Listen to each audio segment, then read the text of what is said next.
Shalom saudara-saudaraku sekalian yang saya kasih dalam nama Tuhan Yesus. Kita bertemu kembali dalam renungan firman Tuhan. Kita bersama dengan LPPS Kota Palu, Lembaga Persekutuan Pembawa Shalom, yang akan melayani kita dalam mendengarkan kebenaran firman Tuhan. Sebelumnya, mari kita berdoa. Damai sejahtera dari Allah Bapa yang melampaui segala hati, akal, dan pikiran manusia, itulah kiranya yang menyertai kamu sekalian. Amin. Saudaraku yang terkasih, hari ini mari kita mencoba untuk membahas satu tema yang menarik, yaitu bersama-sama kita mewujudkan kesejahteraan hidup bersama. Kali ini saya akan membawakan firman Tuhan dari kitab Yeremia pasal 29. Saya akan membaca ayat yang ke-7. Ayat ini sebenarnya sudah tidak asing lagi dalam pendengaran kita karena sudah terlalu sering dikhotbahkan maupun diberitahukan, mungkin melalui acara-acara rohani yang mungkin saja kita pernah mengikutinya. Saya baca sekali lagi firman Tuhan dari Yeremia 29 ayat 7, demikian firman Tuhan. Usahakanlah kesejahteraan kota kemana kamu aku buang, dan berdoalah untuk kota itu kepada Tuhan, sebab kesejahteraannya adalah kesejahteraanmu. Saudara-saudaraku yang terkasih, John Maxwell adalah seorang penulis Kristen. Dalam bukunya dia pernah menuliskan arti kepemimpinan, bahwa kepemimpinan itu adalah pengaruh, bahwa seorang pemimpin adalah seorang yang memberikan pengaruh. Nah, yang menjadi persoalan, apa yang menjadi pertanyaan bagi kita saat ini adalah pengaruh apa? Atau pengaruh yang bagaimana? Saudaraku, berbicara soal pengaruh, tentu kita akan menemukan dua pengaruh yang akan dimiliki oleh seorang pemimpin. Yang pertama adalah pengaruh yang baik. Yang kedua adalah pengaruh yang tidak baik atau yang kurang baik. Saudara-saudaraku yang terkasih, seorang pemimpin tidak hanya memiliki pengikut yang fanatik, tapi seorang pemimpin juga pasti memiliki orang-orang yang tidak menyukainya atau orang-orang yang mencoba berseberangan dengan ide-ide kepemimpinan seseorang. Tapi yang pastinya kita harus sepakat dulu bahwa kepemimpinan itu adalah sebuah pengaruh, di mana pengaruh itu akan tersampaikan atau disampaikan kepada orang-orang yang mengikutinya atau orang-orang yang dipimpinnya.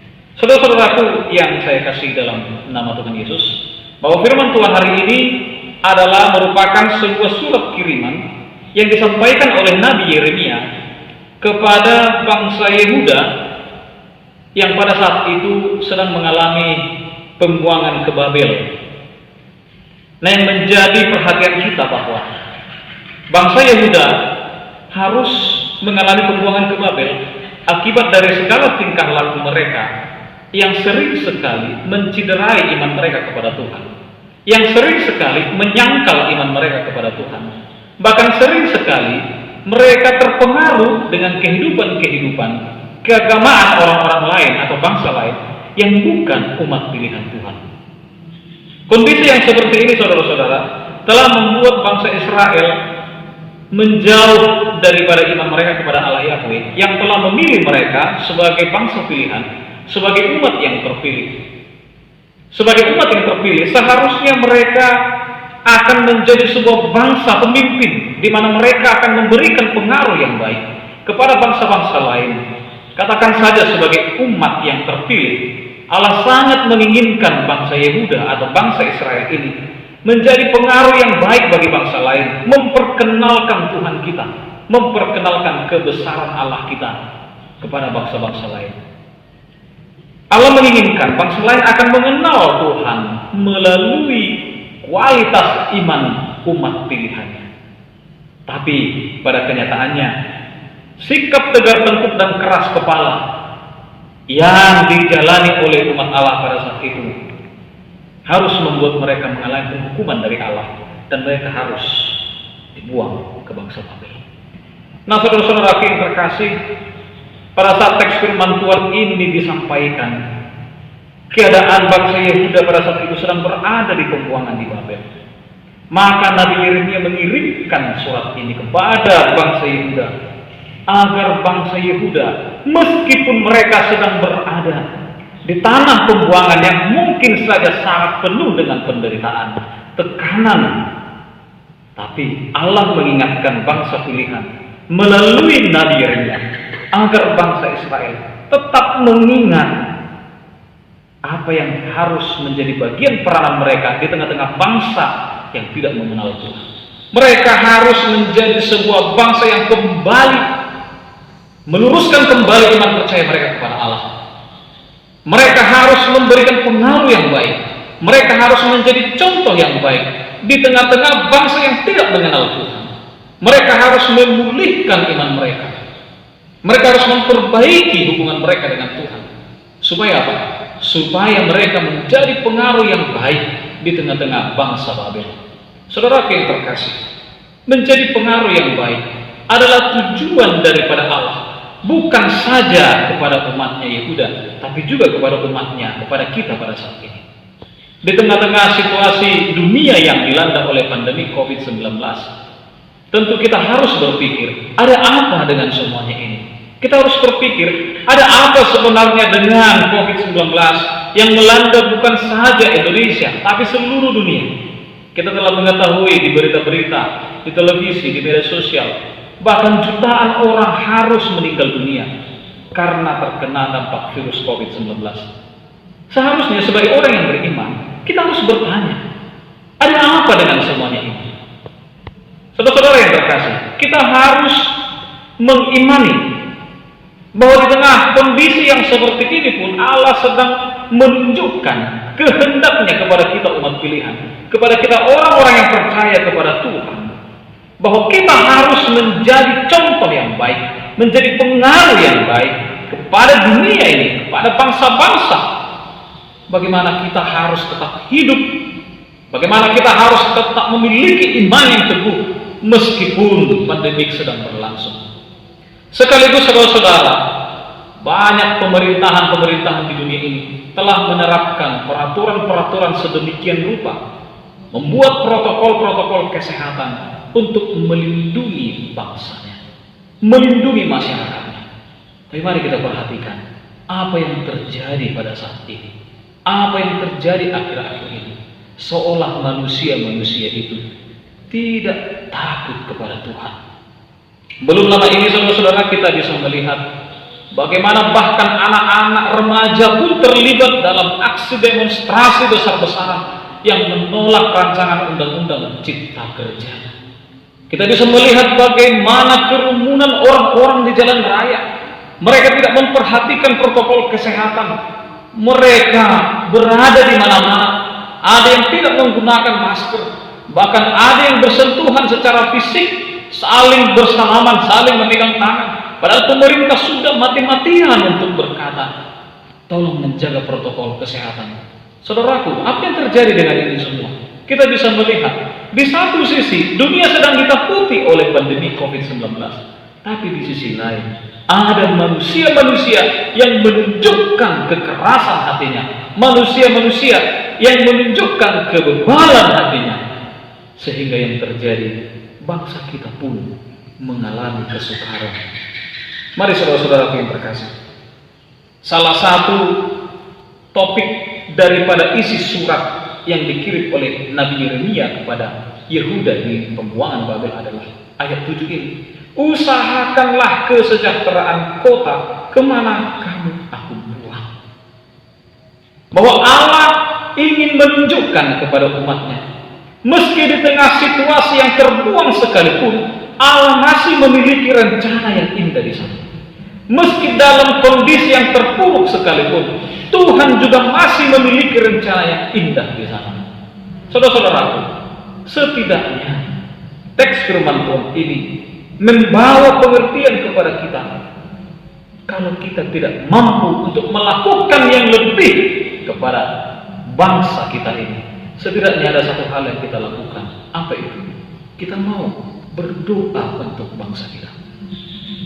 Mendoakan bangsa kita ini tidak hanya sekedar duduk berdoa, minta kepada Tuhan apa yang akan kita minta untuk Tuhan lakukan kepada bangsa dan negara kita. Memang betul, kita juga bertanggung jawab untuk mendoakan bangsa dan negara kita.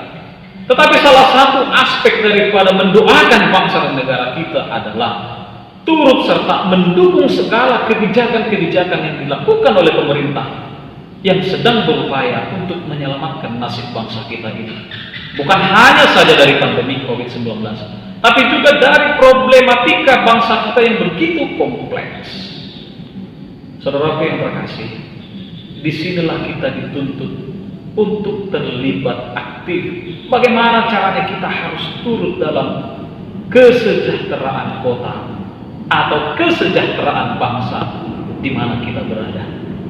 Sebagai seorang Kristen yang sejati, sebagai seorang yang beriman, sebagai seorang yang menghormati nama Tuhan kita Yesus Kristus, saya berharap kita akan menjadi pengaruh yang baik. Saya berharap kita akan menjadi contoh yang baik. Saya berharap kita akan menjadi motivasi yang baik kepada orang-orang lain di sekitar kita. Mulai dari yang terdekat, teman sekolah, teman kuliah, teman dalam satu pekerjaan. Kita harus menjadi contoh yang baik. Setidaknya kita berperilaku turut serta membawa bangsa kita ini ke dalam jalan kesejahteraan. Yang kedua, saudara-saudara yang terkasih, mari kita harus teliti. Kita harus memikirkan, kira-kira yang saya lakukan ini tepat atau tidak? Kira-kira yang saya lakukan ini adalah benar atau bukan? Saya sangat sedih melihat kejadian demonstrasi beberapa hari yang lalu. Bagaimana anak-anak itu yang orang tuanya mungkin bekerja setengah mati, ada yang di sawah, di ladang, atau dimanapun orang tuanya sedang bersusah payah untuk mencari rezeki. Bukan hanya sekedar untuk membiayai makan anak-anaknya, tapi juga biaya sekolah. Saya melihat anak-anak yang seharusnya menuntut ilmu, anak-anak yang seharusnya mengembangkan dirinya untuk ilmu pengetahuan, justru turut serta ke dalam hal-hal yang tidak baik. Mereka justru terpengaruh dengan hasutan orang-orang yang tidak bertanggung jawab. Mereka justru menjadi korban daripada pengaruh orang-orang lain yang melakukan sesuatu hal yang sama sekali tidak berguna. Saya sangat berharap saudara-saudaraku sekalian bukanlah bagian dari orang-orang yang ikut dengan hal-hal yang seperti itu. Saya percaya bahwa kita semua akan turut serta untuk membuat bagaimana lingkungan sekitar kita turut juga merasakan damai sejahtera karena kehadiran kita di sana. Maka karena itu, saudara-saudara yang terkasih, firman Tuhan hari ini mengingatkan kita kembali, apa sih sebenarnya tanggung jawab kamu sebagai seorang pengikut Kristus untuk menciptakan damai sejahtera di tengah-tengah persekutuan mungkin, atau di tengah-tengah lingkungan keluarga, atau di tengah-tengah kampus, atau dimanapun kamu berada. Dan salah satunya adalah kamu harus menjadi pengaruh yang baik. Kita harus menjadi pengaruh yang baik. Jangan sampai kita menjadi pengaruh yang buruk, apalagi kita mempengaruhi orang lain untuk melakukan hal-hal buruk yang mungkin saja yang kita minta untuk dilakukan itu kita pun tidak mengerti apa tujuan kita untuk melakukannya. Karena itu, saudara-saudaraku, semakin tinggi nilai pendidikan kita, semakin tinggi iman kita. Semakin tinggi iman kita, semakin tinggi intelektualitas kita. Inilah keunggulan kita sebagai umat-umat pilihan, karena iman sangat dekat dengan intelektual yang tinggi. Maka seseorang yang melakukan pengaruh yang buruk sebenarnya menunjukkan bahwa intelektual orang tersebut juga buruk.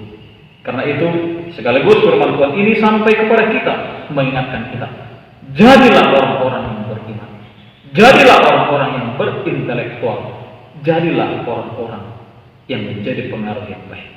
Saya yakin dan percaya, kita mulai dari hal yang kecil. Mari kita song-song masa depan yang baik. Kesejahteraan bangsa kita ada di tangan kita.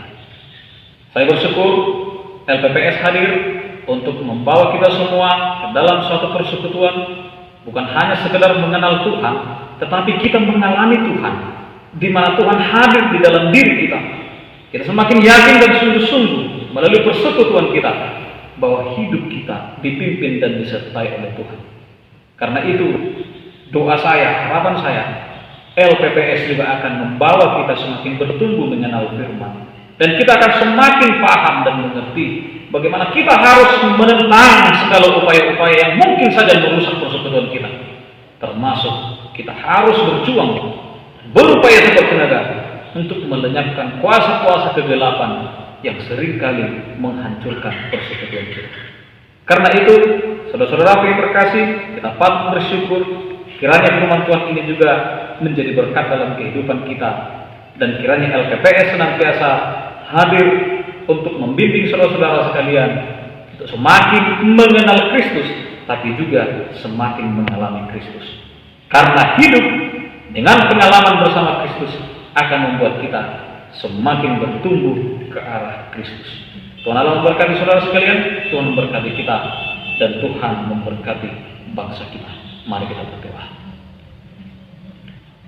Bapa di surga, kami bersyukur dengan firman Tuhan yang telah kami renungkan.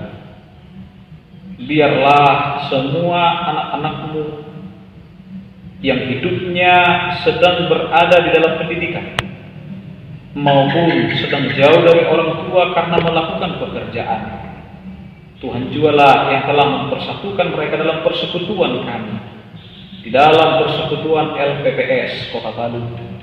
Biarlah shalom daripada Tuhan juga hadir dalam kehidupan saudara-saudara sekalian, sehingga mereka pun menjadi pengaruh yang baik di tengah-tengah di mana mereka menjalani kehidupan mereka. Terpujilah Tuhan, ajari dan tuntunlah kami, sehingga kami hidup menjadi pengaruh yang baik, sehingga kesejahteraan bangsa kami ini, kesejahteraan kota kami, menjadi bagian dari kesejahteraan hidup kami. Dalam nama Tuhan Yesus, amin.